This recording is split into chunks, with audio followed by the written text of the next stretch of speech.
اندھیرا ہے پھوپھی، کیا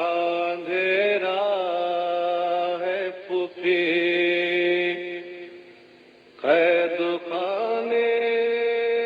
میں سکینہ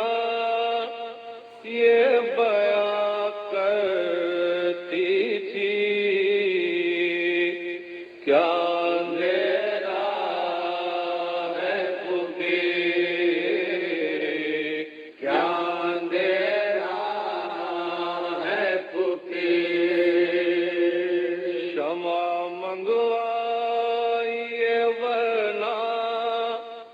میں نہیں جینے کی، کیا اندھیرا ہے پھوپھی.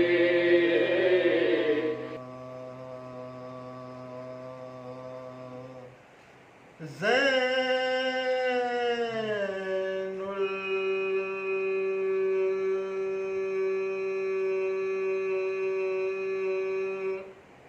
العباد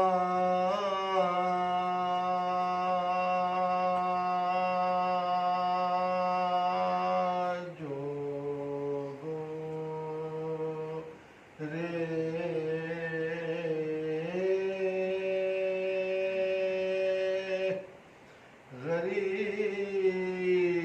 غریباں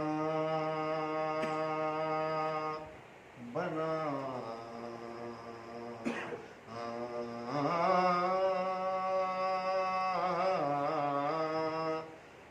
چکا،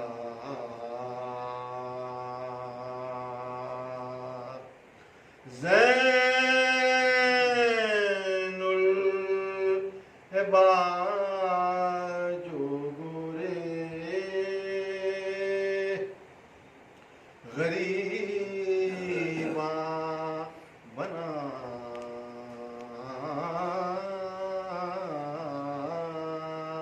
چکا، اور قبر شہ پر پھولوں کی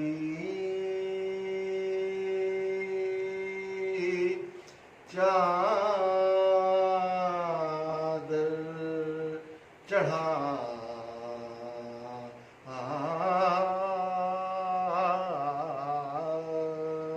چکا، کچھ پھول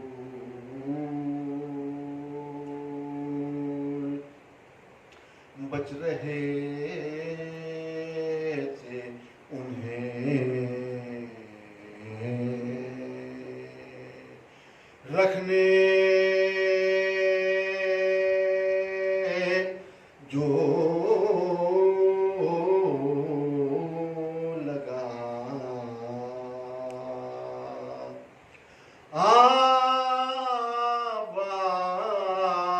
آواز آئی قبر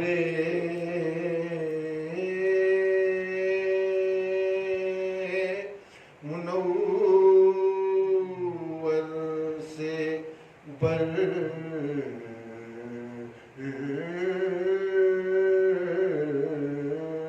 ملا،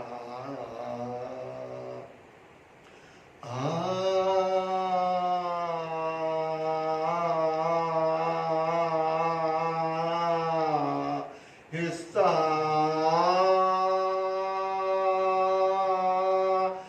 برگ کل بافشاں بمزہ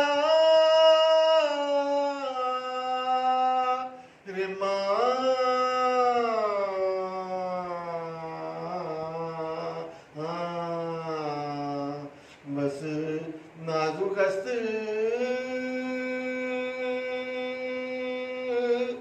شیشے دل،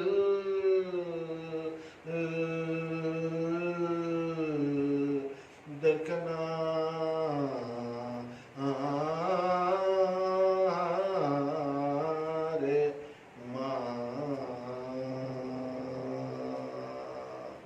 زین العباد جو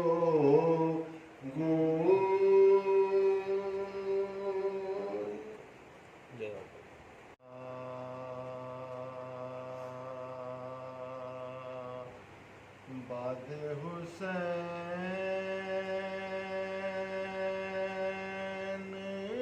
رو رو کے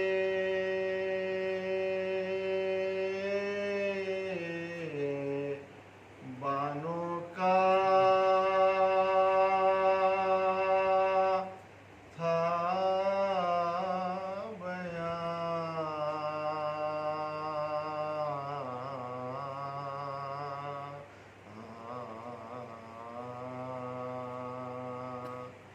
ارے باد حسین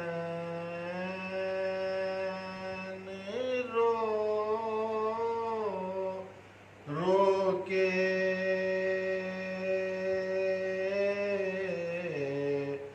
بانوں کا تھا بیان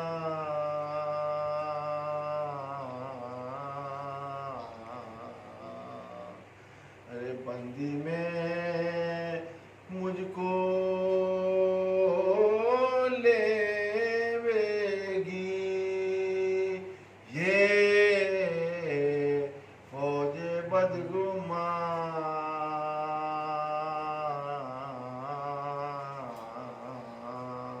ارے یا رب زمیں کے پردے میں تو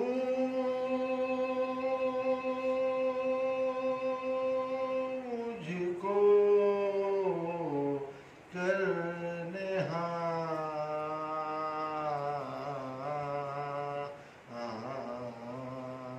ارے زوجہ ہوں میں حسین کی تو ہے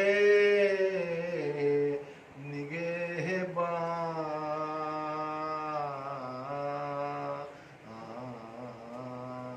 پہلے ہوئی جو قید تو یہ آبرو نہ تھی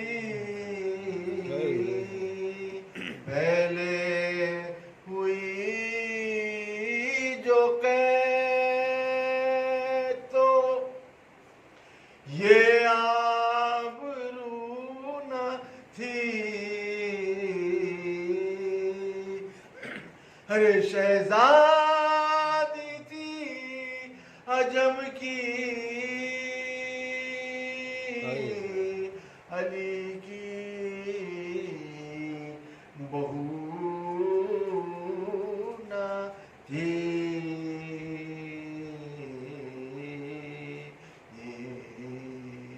باد حسین فاتحہ. بسم اللہ الرحمن الرحیم اللہم صل علی